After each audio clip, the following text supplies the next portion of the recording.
What's up, guys?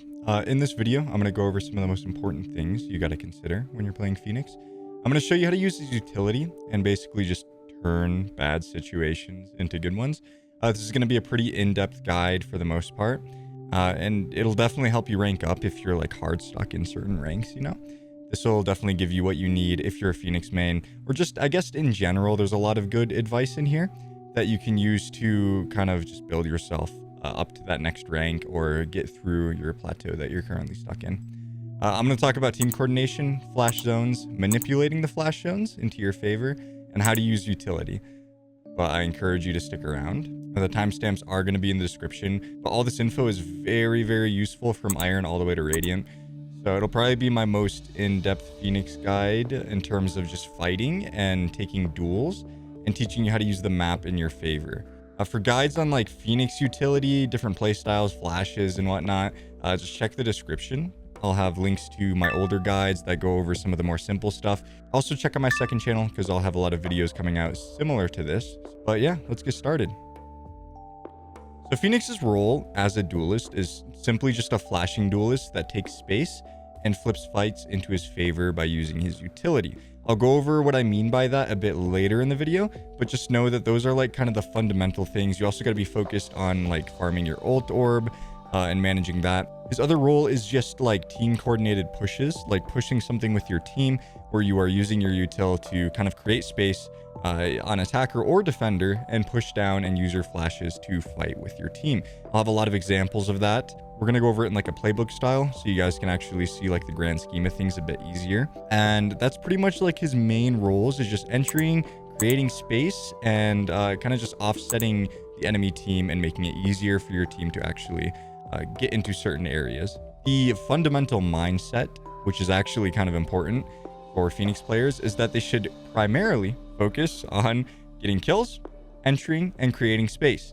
The number one on that list, in my opinion, is creating space, followed by obviously getting an entry frag, but I feel like that comes second to actually getting the space for your team to get out, and the coordination with flashes and whatnot. You got to be on top of that as well. Yes, I know it's like a funny meme to like flash your teammates and stuff. I still do it all the time because I don't like play super seriously, but if you wanted to actually rank up, like use your flashes properly, for the most part, there are certain stipulations with that, certain situations where you'd want to do differently though, obviously.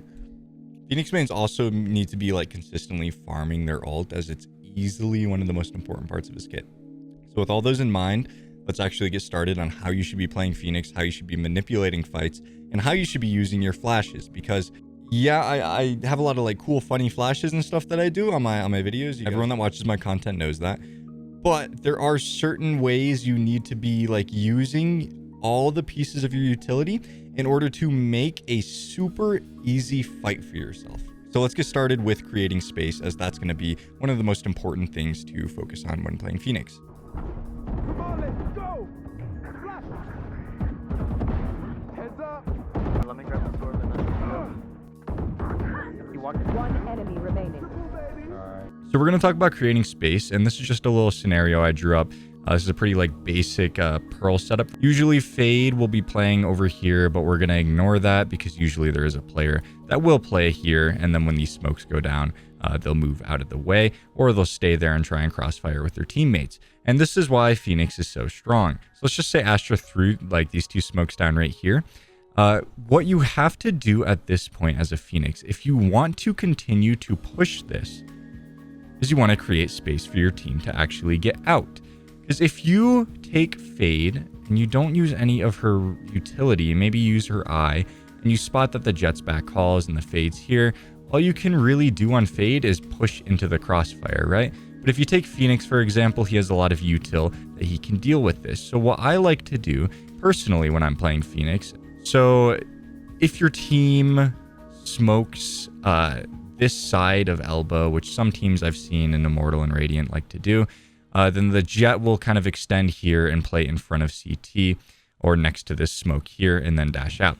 So usually the main course of action that a Phoenix player should be utilizing almost every single time they entry, unless there is a absolute reason, like your team needs these sight lines open specifically, there is no reason that you shouldn't be just tossing a wall down right here. Usually I'll get up into the smoke first before I do that, and I'll be looking for tripwires and things like that, of that nature. And then I will throw my wall. And I will wall my way to halls. From here, I will toss this molly right here, back halls. It'll cover all of halls. And then I will flash around the corner and take any fights that may be right here.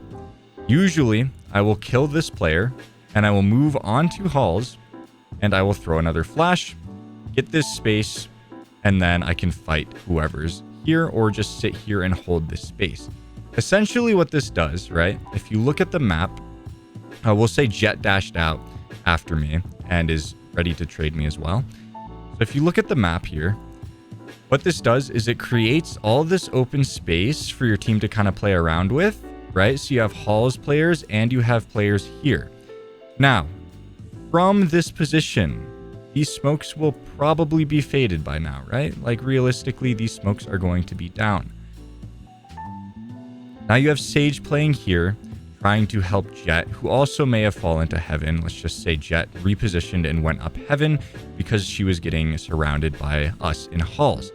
Now, this is generally how this will play out. If the Jet doesn't commit to fighting sight after the fade dies, like realizing her crossfire is gone and there is nobody covering her halls, she will probably leave and go around towards heaven, or she will stay sight and Sage will fight halls and she will fight this zone while the rest of her team tries to rotate.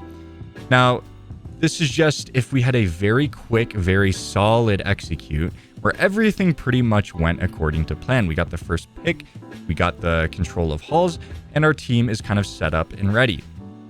At this point, this wall is down. Phoenix wall is gone, right? So the only thing here is the Fade has to dog and kind of clear this, or the Astra has to use another star if she has one and smoke something off. But we have Hall's control, they have this control. It's a 4v2 if everything went according to plan, and you should have insane positional advantage at this point, right? So let's say the Fade doesn't use any util for some reason, which is unlikely, but let's say Fade spent both of her dogs before we even went through the smoke, which is what I see happen pretty often. The Fade goes to swing the Jet, right? And the Fade dies. I can swing out here and kill the Jet. My Jet can come around and fight the Sage while I swing the Jet. Things like that, things of that nature, right? We have such a huge positional advantage, it's a 4v2, that they pretty much have to just play off site and give us the site for free at this point off of that opening pick. Will they always do that? No, definitely not. There will be a lot of teams that will just play for site once you have that opening pick and all this space granted. But once all this space is granted, most teams, most players will just evacuate the site and wait for like a link person to come in, and they'll wait for maybe one of their players to come through link, so that way it's not as claustrophobic. They're not completely surrounded on all sides. So that's why Phoenix is so good. You can create that space by using his wall. So you can wall up here. You can get into the smoke that's usually right here. Throw a molly back halls, molly this off completely, and then flash, kill this guy. And if you want, what I like to do, and works pretty often, is if the Jet is still on site, she was still trying to play for that crossfire. If the smokes are still down, you can flash through while your Jet pushes into back halls, and then you can flash through and kind of pinch this person that's on site or any site players that are remaining. So this is one scenario that works really well. This is like a standard execute. This is how you will usually see myself and a few other like higher level Phoenixes will usually kind of play it similar to this. So using your util to kind of flush out areas and move up into the area that you flushed out, and then use your flashes to then try and kill any players that you flushed out, is how you play Phoenix. That is like Phoenix 101. So that is like the most important concept that you need to grasp with Phoenix. And obviously enemy displacement is also a huge thing that I'm going to go over in a bit, but that is like the biggest thing, is creating space properly. There are incorrect ways to kind of create space. Yes, you can wall like this. You can flash through the smoke and kind of just fight the link player. But then you have to deal with, you know, all of these different areas that you could get killed from. So I personally just prefer to do this to kind of get our team up and then get halls control. You can do it however you want, whatever you think would work. Like this would work as well. Flashing through the smoke here, killing the link player, and then continuing on and, you know, taking link control once this player is like dead and gone. So there's a lot of ways you can do it. A lot of ways. But it's just the main concept of using your wall to cut off sight lines of these players in order to isolate a 1v1 with your flashes and your util. So, yeah. We'll move on from creating space because it's a pretty simple topic, but I hope has clarified it for some of you, because I know a lot of like Immortal players and below don't really understand the full concept of taking space. And when they get to a push here and these smokes come in, they just kind of shut down. So the object is to not shut down when these smokes come in, right? Obviously, you're going to have some oppressive util that you have to like be worried about. Killjoy setups and cipher trips and whatnot. There's stuff to always be worried about. But in a perfect world where you deal with the util properly, you can get onto site very easily just by the use of Phoenix Wall and Phoenix Molly and a couple flashes, you know, his entire kit basically, right? Another way to take space is to do something kind of weird with his ultimate that I like to do. Like sometimes I'll throw a really weird, obscure wall, like something like this, and then I'll like come back into this corner. I'll ult, I'll follow the wall along, and then like I'll flash through here, try and take a fight. If I don't see anything, I'll kind of walk back this way, flash out, and try and take another fight. So you can kind of like mix things up and like get really creative with it. I think one of the ways that Phoenix excels is by taking his opponents like completely off guard. Because when you throw this wall in, they know kind of what you're going to do for the most part. So it's kind of working around that and being quick and precise with what you do. Hey, watch your eyes! Shot. One enemy My remaining. ultimate's ready. So we're going to talk about flash zones real quick. And flash zones are very simple. They're just areas that you can flash.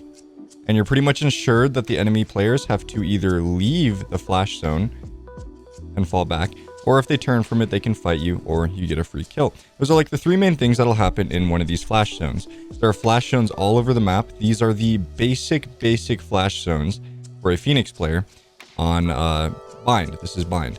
So on B long here, this is a standard flash zone. A lot of times people will run up playing anti, so that's one you have to consider. This one as well has the danger of people playing anti-flash around here and around here. You need to keep in mind all the areas that somebody can be playing anti-flash. This is very important to consider when you are taking your flash zones into consideration. If the raise is here and the omen is here, and you flash around to fight the raise in this flash zone, the raise can jump away before you can get the kill, and omen can wide swing you from behind this wall. There are good flash zones, and then there are risky flash zones. This would be considered a risky flash zone, where there is a high risk of getting killed by somebody playing anti. This is also a pretty risky flash zone. Not as risky as hookah, in my opinion. I feel like a majority of the time you will win your fight coming here, but this is also risky. So a good flash zone would be something like this, where you don't really have much of a risk of being flashed or killed while you're flashing. Another good one is this one right here. This is also a pretty solid flash zone. Yes, you have the risk of being played anti from right here, or the risk of being played anti from right here, and they just swing out here. So there are good and bad flash zones in every area of the map. This one is also very risky. Short is a very risky flash zone. Yes, you can use it. Is it good? Yeah, sometimes. Is it always good? No, definitely not. But most of these two right here are usually pretty solid for you to actually secure kills with your flashes. And these can extend all the way back here. They're different all the way throughout the map, but these are the areas in which you need to consider when you're playing something like Bind here. There are very clear-cut flash zones, and then once you get back and you're pushed back a bit, there are areas that you can flash, and all it is like consciously thinking about where you can be killed from people playing anti-flash, and what your flash will cover, and what the enemy can actually do off of your flash. So the reason this is a good one here, let's talk about this one first. This one is a very, very, very solid flash zone for the most part. I guess actually just all of showers. Let's just remove all this, right? So let's just look at showers in general, okay? Let's take it a step back and just look at showers. So showers initially is going to be fought for by the weak-sided defenders, right? Generally, the showers control will be held by good players. Good players know how to hold showers very, very well. Good players also know how to take showers very, very well. So if you have two good players consistently bullying these players in showers, that is perfect. That is perfect if you can hold on to the showers control when you're playing weak side. So let's show you exactly how you as a Phoenix player can take this flash zone and manipulate it from being just a good flash zone to being a perfect flash zone, which is very, very possible. So we're going to talk about manipulating these good and risky flash zones into better flash zones in general. How do you make something like the red one into a much better flash zone, which is definitely possible? And how do you extend the reach of these flash zones so you're not like getting counter flashed and whatnot, or played anti on? So usually the way I will play this flash zone almost every single time, and what almost always works for me and secures me like showers control for a few rounds until they start to try and counter it, is playing it like this. So Sky has dog, obviously, and Sky has two flashes. So what I will do is I will break the Sky dog instantly. I won't really have Fade doing too much right away, but I'll break the Sky dog, and then our Fade will dog back and see how close they are to this angle. If they are close up on this angle, that would be a good time to throw a molly and both leave.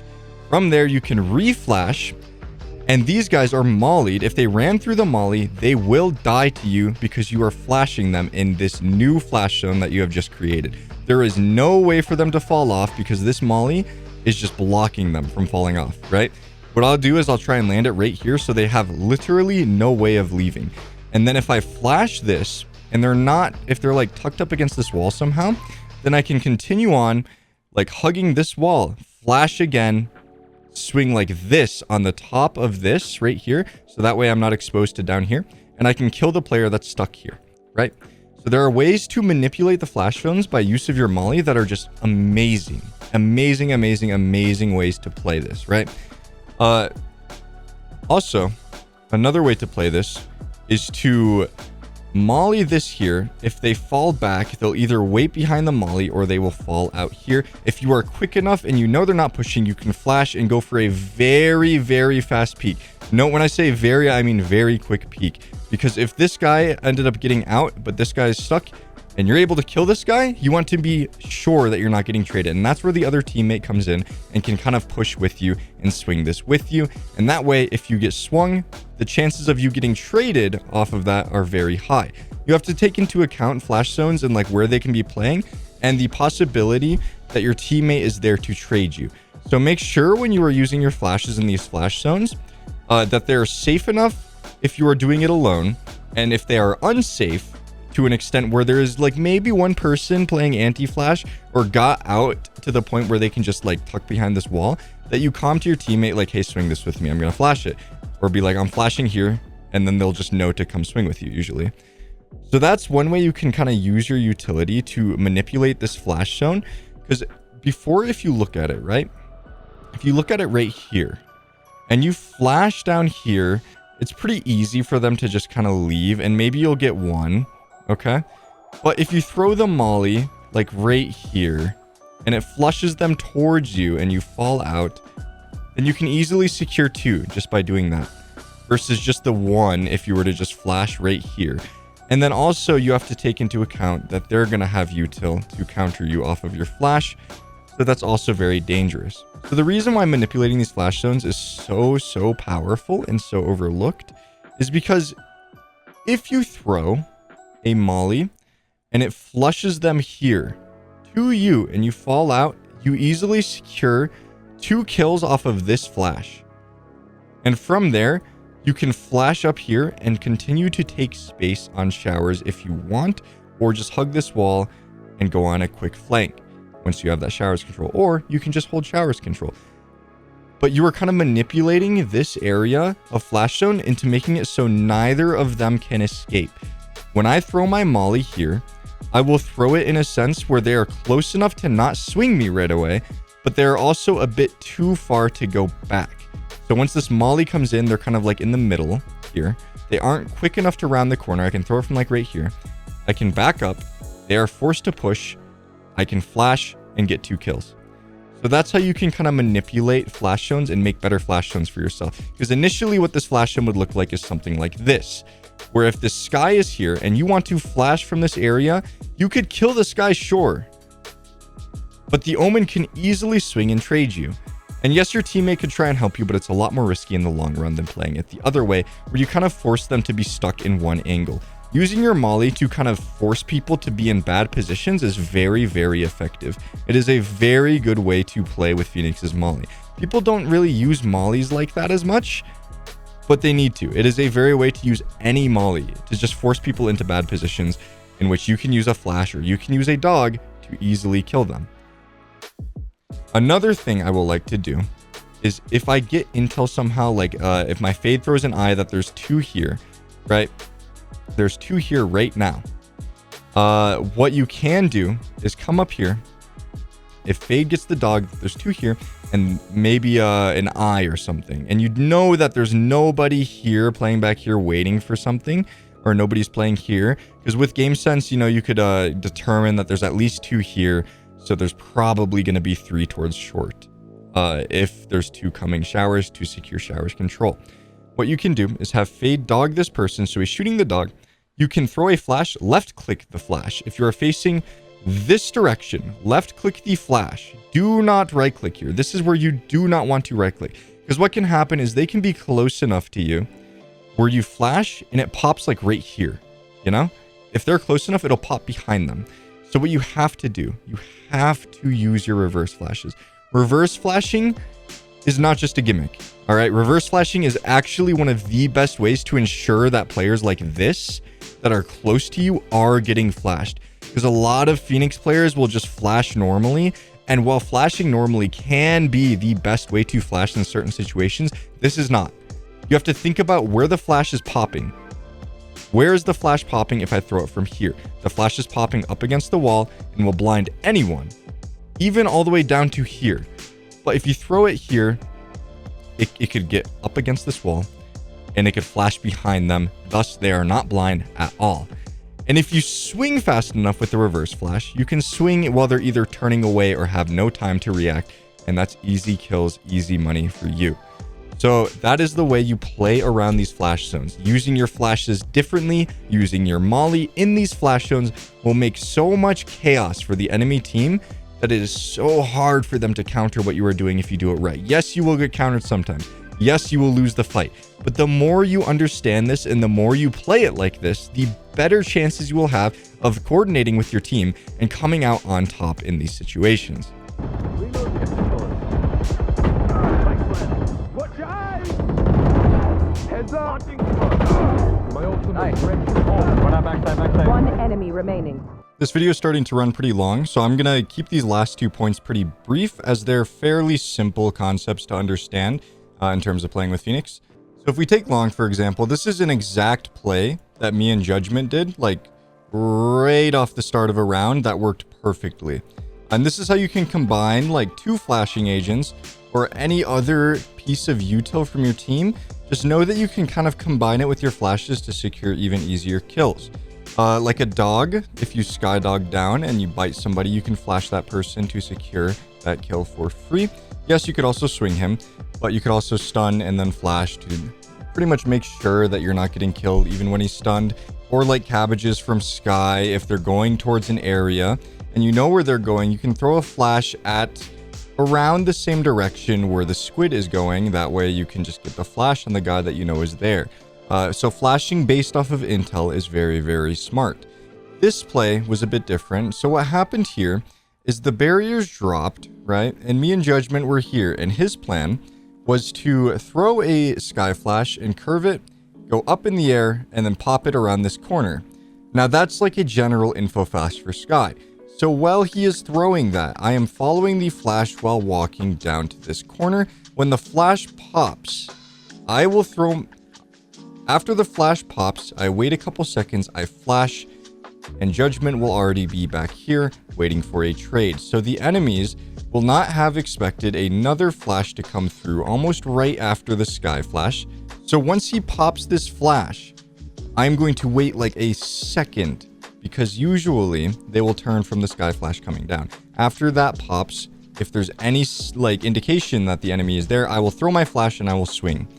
From there, Judgment will be running down trying to get ready for a trade, and it works perfectly. Combining these two pieces of util or intel util or just any util with Phoenix flashes can be done really, really effectively. What happened this round is I think there was a third player here, but I flashed these two, I killed these two, died to the killjoy or whoever else was sitting mid, and Judgment was ready for the trade. He traded that. There are 3 down for the price of 1 here. 3 enemies died, all off of that single play. And that play wasn't based off of aim, that wasn't based off of anything other than two solid pieces of util being placed in cohesion with each other at the same time. That's how powerful team play is with Phoenix, and in general, team play in this game is insanely powerful. But there are a lot of ways you can use Phoenix's flashes or Phoenix's mollies to force people out so your teammates can kill them. Flashes off of your teammates' intelligence util so you can secure kills when you know exactly where they're at. Things like Fade Eye and Silva Recon are insanely good for using your flashes on. If somebody gets scanned behind a box that's not spammable, you know exactly where to flash and how to swing that person. So make sure you are using your team play well and you are setting up plays like this if you want to rank up. If you want to rank up, it's important. You don't have to do these plays every single round, but think about the possible plays that you could do, right? Think about the plays you can do. There's also a really good one that we did on a short that I'll show off real quick, just so you guys can kind of look at that. So the round starts. Judgment is going to curve a flash. It is going to pop right here, blinding players on both sides. With this flash, I run down. These players are going to be displaced a little bit. This person will probably be back in here, as well as whoever else decided to fall off from that flash. So what happens from here is, since these two players are displaced, I will run up to this corner, like right after they get flashed. I will throw another flash, so they're still blind, and I will wide swing like this, kill these two players, and tuck against this wall, so I cannot get peeked from these players who are just now getting unblinded.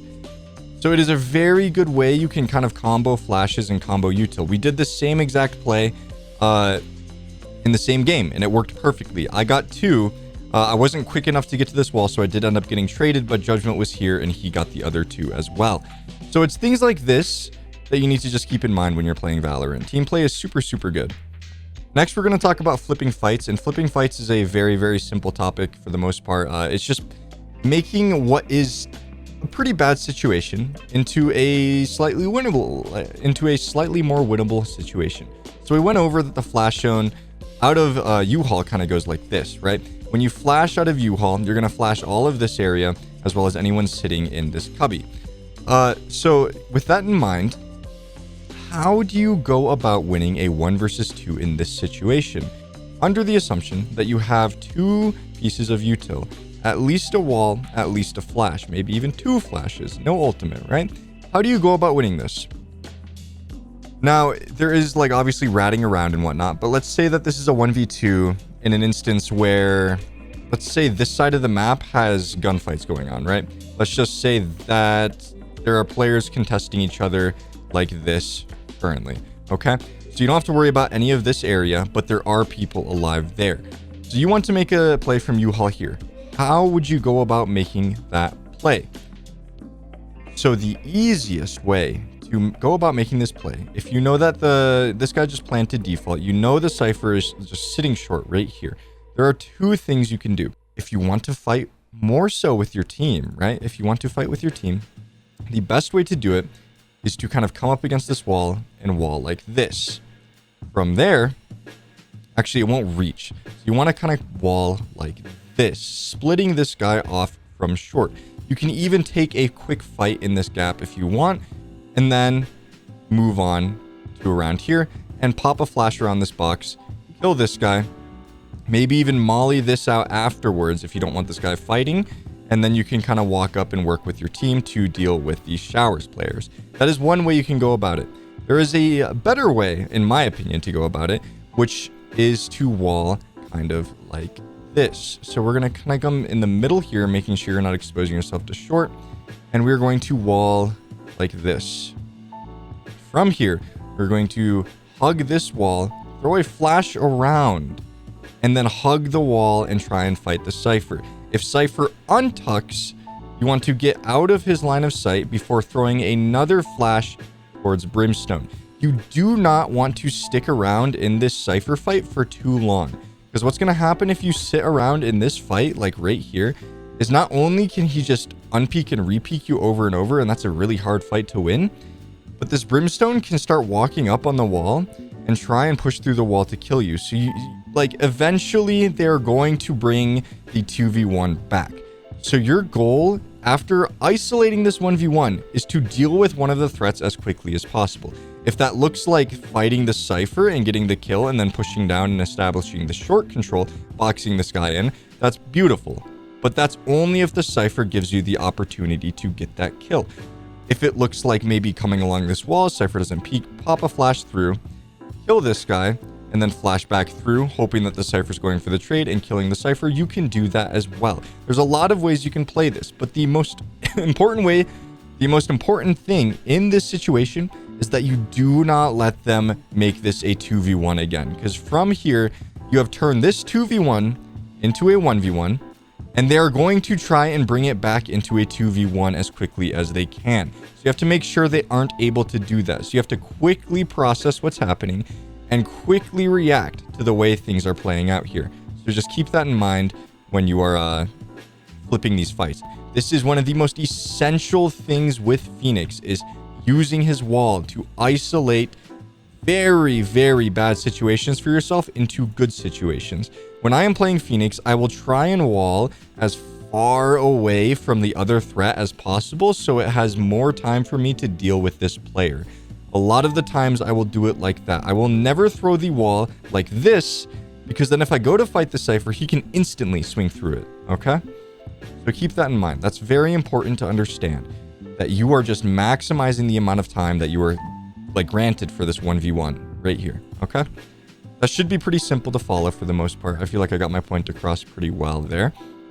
And yeah, I think those are like some of the most crucial ways to just improve your Phoenix utility exponentially. If you are focusing on like all of these different things, like take your time with it, obviously. Like take 2 days, focus on the first topic. Take 2 days, focus on the second topic, which would be like team coordination and stuff. And then the third day you want to take to do something like this, where you're like solely focused on determining when there is a 2v1 that you're about to head into, how you can make that a 1v1. So just take time with these concepts so you can fully understand them. And that way, once you understand them, you know what to look for and you know how to deal with the situation when it arises. And then from there, every time you play one of these situations, you will be getting better and better and better at this situation. So yeah, I think that's pretty much all that I wanted to talk about in this video. So if you have any questions, please, this is like an open discussion type video. I'd like to answer some questions that you guys have, and any feedback is appreciated. And once again, guys, if you did enjoy this video, the link to my second channel will be in the description below. So yeah, that's all. I will see you guys in the next video.